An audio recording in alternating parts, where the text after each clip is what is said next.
कुछ समय पहले की बात है। रामगढ़ नाम के एक गांव में एक बहुत अमीर सेठ रहा करते थे। उनके दो बेटे थे।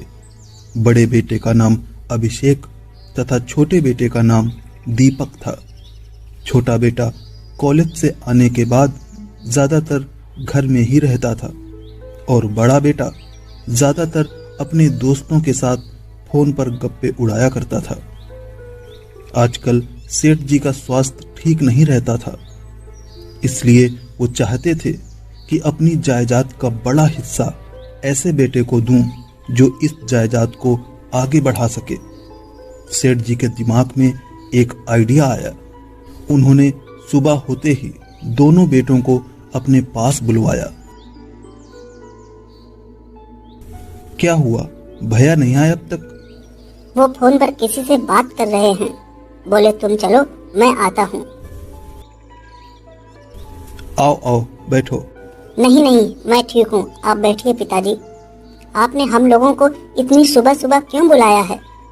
आपका स्वास्थ्य तो ठीक है ना?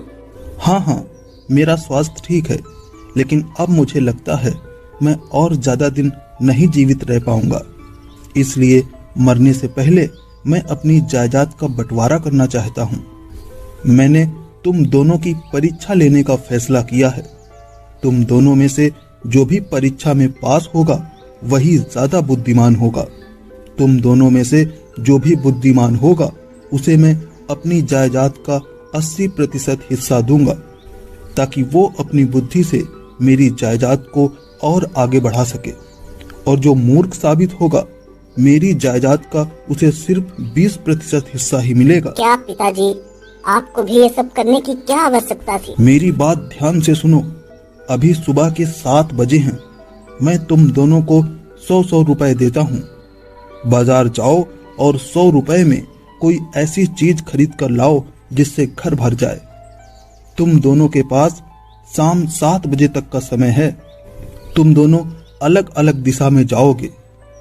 शाम 7 बजे तक ना ही एक दूसरे से मिलोगे और ना ही एक दूसरे से बात करोगे। क्या पिताजी, आप भी ना? भला 100 रुपए में ऐसी कौन सी चीज मिलेगी जिससे घर भर जाए? मैं कुछ सुनना नहीं चाहता। पैसे लो और जाओ। अभिषेक और दीपक ने 100 रुपए लिए और अलग अलग दिशा में चले गए। अभिषेक बाजार पहुंचकर 100 रुपए की ऐसी चीज की तलाश में जुट गया जिससे घर भर सके। अरे यार, भला 100 रुपए में ऐसी कौन सी चीज हो सकती है जो घर भर दे? और वहीं दीपक के भी कुछ समझ नहीं आ रहा था कि आखिर 100 रुपए में ऐसी कौन सी चीज मिल सकती है जिससे घर भर जाए। दीपक एक पार्क में बैठ गया और सोचने लगा। वहीं बड़ा भाई अभिषेक बाजार में ऐसी चीज की तलाश करते करते बुरी तरह से थक चुका था। दोपहर होने को थी। समय भी बड़ी तेजी से गुजरता प्रतीत हो रहा था। हेलो बिट्टू भाई, अभिषेक बोल रहा हूँ। बहुत बड़ी मुसीबत में फंसा हूँ भाई। अरे मेरा बाप सठिया गया है। बोल रहा है 100 रुपए में कोई ऐसी चीज बाजार से लाओ जिससे घर भर जाए। भाई पूरा बाजार छान मारा, ऐसी कोई भी चीज नहीं मिल रही। तेरे दिमाग में है क्या ऐसी कोई चीज? क्या भाई? हाँ, अच्छा, सोच कर बताओगे? ठीक है भाई, जल्दी सोच कर बताना, मैं इंतजार कर रहा हूँ। हे भगवान, मैं क्या करूं? चलो किसी और को ट्राई करता हूँ। हेलो रिंकू भाई, अभिषेक बोल रहा हूँ। भाई एक प्रश्न का उत्तर नहीं मिल रहा। आए पूछूं?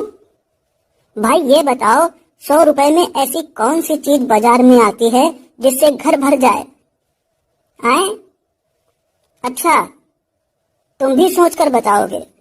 अच्छा भाई, जल्दी बताना। सूखी घास खरीद लो भाई, इससे सस्ता और कुछ नहीं आता बाजार में। घर की पूरी फर्श ढक जाएगी। थैंक यू भैया। 80% मिला तो 5% आपका। अब बड़ा बेटा अभिषेक सूखी घास की तलाश में निकल पड़ा। ये बात काफी समय पुरानी है। तब 100 रुपए की वैल्यू आज के लगभग 1000 रुपए के बराबर होती थी। लेकिन फिर भी भला इतने रुपए में घर भरने वाली ऐसी कौन सी चीज मिल सकती थी। उधर दीपक को भी अभी तक कुछ समझ नहीं आ रहा था कि वह क्या खरीदे। बड़े भाई ने तो कई दुकानें देखने के बाद एक दुकान में खूब मोल भाव करके 100 रुपए की घास खरीद ली और घर की तरफ रवाना हो गया। उधर दीपक अभी भी बहुत परेशान था। उसको कोई भी रास्ता नजर नहीं आ रहा था।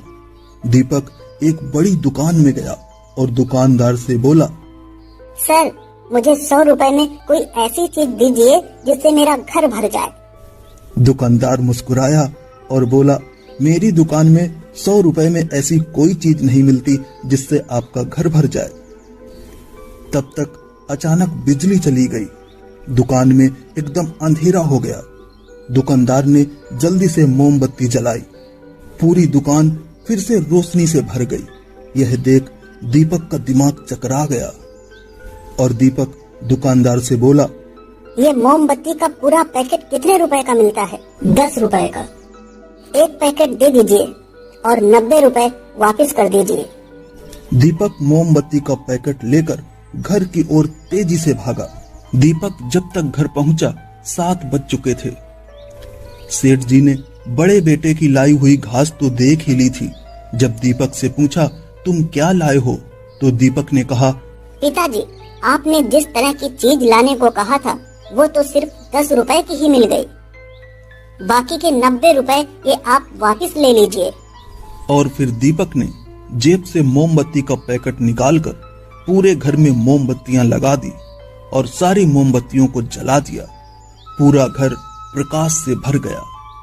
छोटे बेटे की बुद्धिमत्ता को देख सेठ खुश हो गया और अपनी जायदाद का 80% हिस्सा छोटे बेटे दीपक के नाम कर दिया। दोस्तों, इस कहानी से यह शिक्षा मिलती है कि हमें दूसरों के दिमाग के बजाय अपने दिमाग का इस्तेमाल करना चाहिए।